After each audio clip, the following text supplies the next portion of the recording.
अस्सलाम वालेकुम स्टूडेंट्स, हमारा आज का टॉपिक है साल्ट्स। साल्ट्स क्या होते हैं, साल्ट्स कैसे बनते हैं और साल्ट्स की प्रॉपर्टीज़ क्या है, आज के इस टॉपिक में कवर किए जाएंगे। तो बढ़ते हैं आज के टॉपिक की तरफ।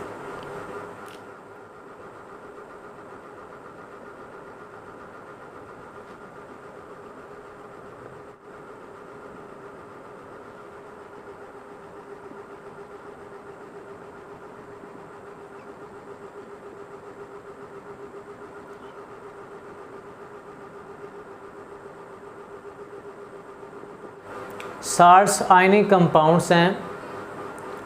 आयनिक कंपाउंड्स इन्हें इसलिए कहा जाता है क्योंकि इनमें आयनिक बॉन्ड पाया जाता है। और आयनिक बॉन्ड कैसे बनता है? जब एक एटम से दूसरे एटम में इलेक्ट्रॉन की मुकम्मल तौर पर ट्रांसफ़र हो तो उस ट्रांसफरेंस के नतीजे में जो बॉन्ड बनता है उस बॉन्ड को आयनिक बॉन्ड कहा जाता है। और ये बनते कैसे हैं साल्ट्स? ये एसिड और बेस की न्यूट्रलाइजेशन से बनते हैं। यानी जब एसिड और बेस एक दूसरे की असरात को ख़त्म कर देते हैं तो इसके नतीजे में एक न्यूट्रल साल्ट बनता है। इस अमल का नाम है न्यूट्रलाइजेशन। एसिड और बेस की न्यूट्रलाइजेशन के नतीजे में साल्ट्स बनते हैं। हम एक एग्ज़ाम्पल की मदद से इसे समझते हैं। मिसाल के तौर पर सोडियम क्लोराइड है, जिसे कॉमन साल्ट कहा जाता है, टेबल साल्ट भी इसे कहा जाता है, नमक उर्फ़े आम में। सोडियम क्लोराइड कैसे बनता है? इसमें दो किस्म के आयंस होते हैं। एक पॉजिटिव रेडिकल है और दूसरा नेगेटिव रेडिकल है। पॉजिटिव रेडिकल को कैटायन कहा जाता है और नेगेटिव रेडिकल को एनाइन कहा जाता है। यानी जिस पर नेगेटिव चार्ज हो उसे एनाइन कहते हैं और जिस पर पॉजिटिव चार्ज हो उसे कैटायन कहा जाता है।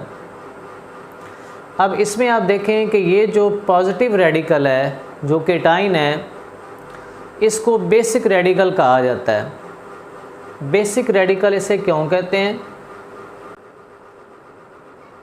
क्योंकि ये बेस से हासिल होता है। ये वाला रेडिकल बेस से हासिल होता है और इसे एसिडिक रेडिकल कहा जाता है क्योंकि ये एसिड से हासिल होते हैं। एसिड और बेस की न्यूट्रलाइजेशन से ये साल्ट्स बनते हैं। यानी एसिड जो है वो एनाइन देता है और बेस कैटायन देता है। फॉर एग्ज़ाम्पल सोडियम क्लोराइड कैसे बनता है?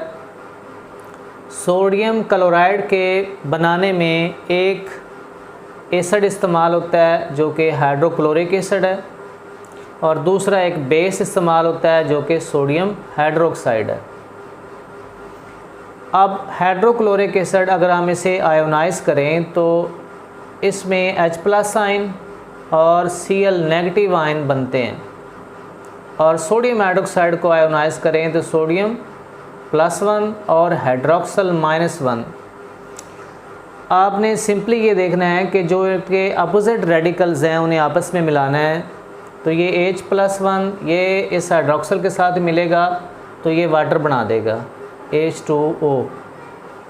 और ये जो सोडियम है ये इस क्लोराइड के साथ मिलेगा क्योंकि सोडियम पर पॉजिटिव चार्ज है और क्लोराइड पर नेगेटिव चार्ज है, तो इनके मिलने से ये साल्ट बनेगा। अब इसमें आप देखें कि ये जो सोडियम है ये कहाँ से आया है? ये सोडियम इस बेस से आया है, सोडियम हाइड्रोक्साइड से आया है। इसीलिए इसको क्या कहा जाता है? Basic radical. यानी इसका जो मेटल आयन होता है, जो पॉजिटिव रेडिकल होता है, वो कहाँ से हासिल होता है? बेस से। इसलिए इसको क्या कहते हैं? Basic radical. और जो इसका नेगेटिव रेडिकल है, जैसे Cl नेगेटिव आयन है, ये कहाँ से आया? ये देखें एसिड से। हाइड्रोक्लोरिक एसिड क्या है? तेज़ाब है, एसिड है, तो इससे एनाइन हासिल हुआ है, इसलिए इसको क्या कहा जाता है? Acidic radical. तो साल्ट्स में दो किस्म के रेडिकल्स होते हैं, एसिडिक रेडिकल और बेसिक रेडिकल।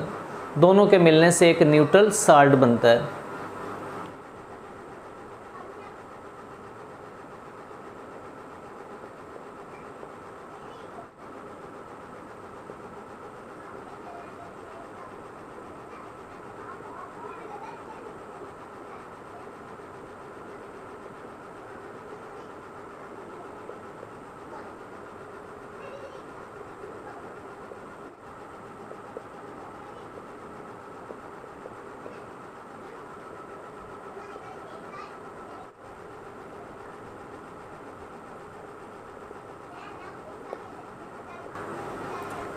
केटाइन मेटालिक होता है और ये बेस से हासिल किया जाता है, इसलिए इसे बेसिक रेडिकल कहा जाता है, जबकि एनाइन एसिड से हासिल होता है, इसलिए इसे एसिडिक रेडिकल कहा जाता है।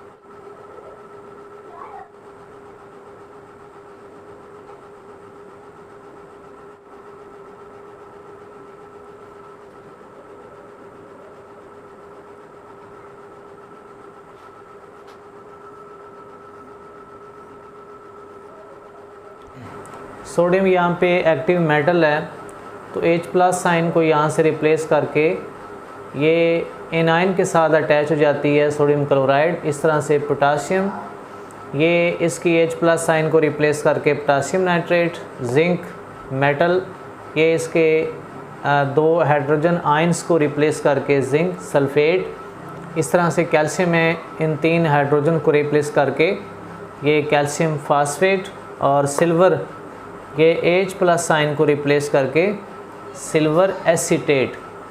तो ये साल्ट्स हैं, इनका बाकायदा इनके रिएक्शंस आगे हम स्टडी करेंगे, तो जस्ट आपने यहाँ पे इनके नाम याद करने हैं। ये साल्ट्स हैं, सोडियम क्लोराइड है, पोटाशियम नाइट्रेट है, जिंक सल्फेट है, कैल्शियम फास्फेट है। कैल्शियम फास्फेट, कैल्शियम की जो वैलेंसी है वो +2 है, और फास्फेट PO4-3 इसके ऊपर चार्ज होता है। तो आप जानते हैं वैलेंसीज बराबर ना हो तो उस सूरत में ये क्रॉस एक्सचेंज होते हैं, तो इसलिए आपने इसको ब्रैकेट्स में बंद करके, यानी जैसे फास्फेट एक रेडिकल है, ग्रुप ऑफ एटम्स हैं, तो इसको ब्रैकेट में इनक्लोज करके आपने 2 लिखना है, तो ये क्रॉस एक्सचेंज होते हैं। तो यहाँ पे आप देखें H+ साइन को रिप्लेस करके ये एक्टिव मेटल है, ये सिल्वर एसीटेट बनाती है।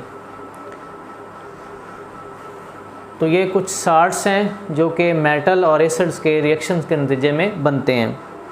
इनके केमिकल रिएक्शन हम नेक्स्ट स्टडी करेंगे।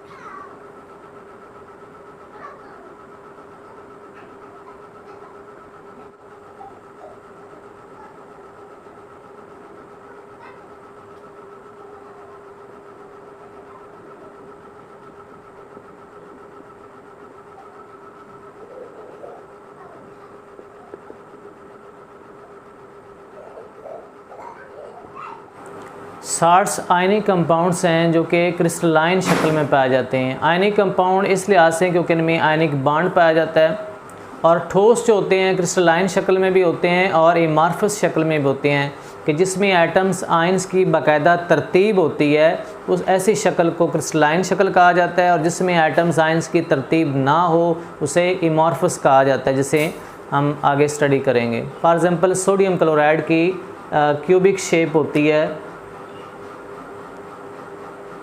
जैसे ये सोडियम ये क्लोराइड के साथ अटैच्ड होता है, तो इसी तरह से ये क्लोराइड इस सोडियम के साथ,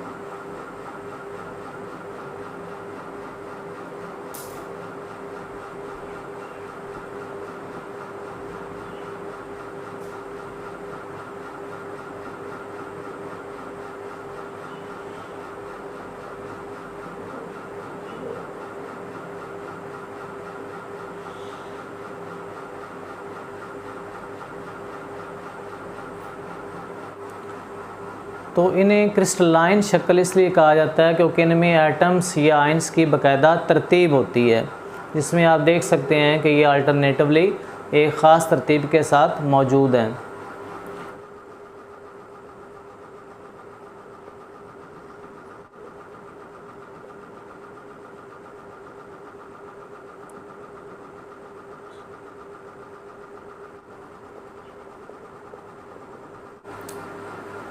इनमें चूँकि आयनिक बॉन्ड पाया जाता है, इस लिहाज से इनके मेल्टिंग और बॉइलिंग पॉइंट्स बहुत ज़्यादा होते हैं, क्योंकि आयनिक बॉन्ड बहुत ज़्यादा स्ट्रॉन्ग होता है।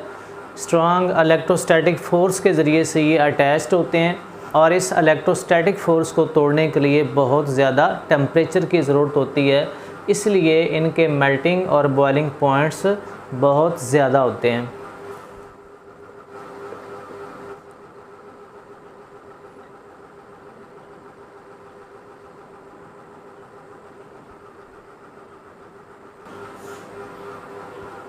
ज़्यादातर साल्ट्स में वाटर ऑफ क्रिस्टलाइजेशन होता है जो उनकी मखसूस शक्ल का ज़िम्मेदार होता है।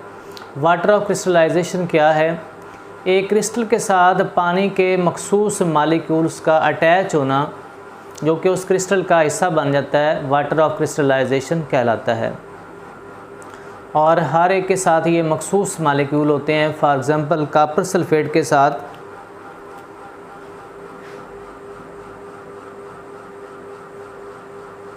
इसके साथ 5 पानी के मालिक्यूल्स इस क्रिस्टल का हिस्सा होते हैं,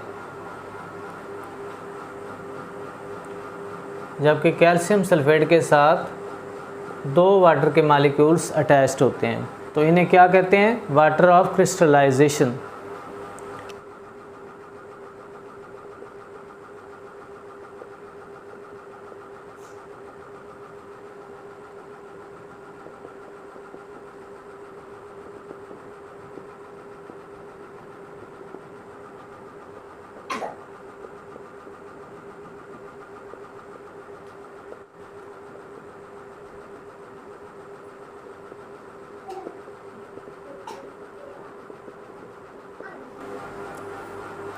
साल्ट्स न्यूट्रल कंपाउंड्स हैं, अगरचे पॉजिटिव और नेगेटिव आयंस की तादाद बराबर नहीं होती, लेकिन इनके पॉजिटिव और नेगेटिव चार्जेस बराबर होते हैं। फॉर एग्ज़ाम्पल कॉपर सल्फेट को जब आयोनाइज़ करते हैं तो इसमें से 2 रेडिकल हासिल होते हैं, एक कॉपर जिसके ऊपर +2 चार्ज होता है और एक सल्फेट रेडिकल जिसके ऊपर -2 चार्ज होता है। अगर आप एटम्स की तादाद देखें तो इसके एटम्स तो ज़्यादा हैं, लेकिन इनके ऊपर जो चार्जेस हैं यानी -2 और ये +2 चार्जेस आपस में क्या हैं? बराबर हैं। तो इस लिहाज से ये क्या होते हैं? न्यूट्रल कंपाउंड्स होते हैं। तो डियर स्टूडेंट्स, ये था हमारा आज का टॉपिक। इंशाल्लाह मिलते हैं नेक्स्ट टॉपिक के साथ। Thank you.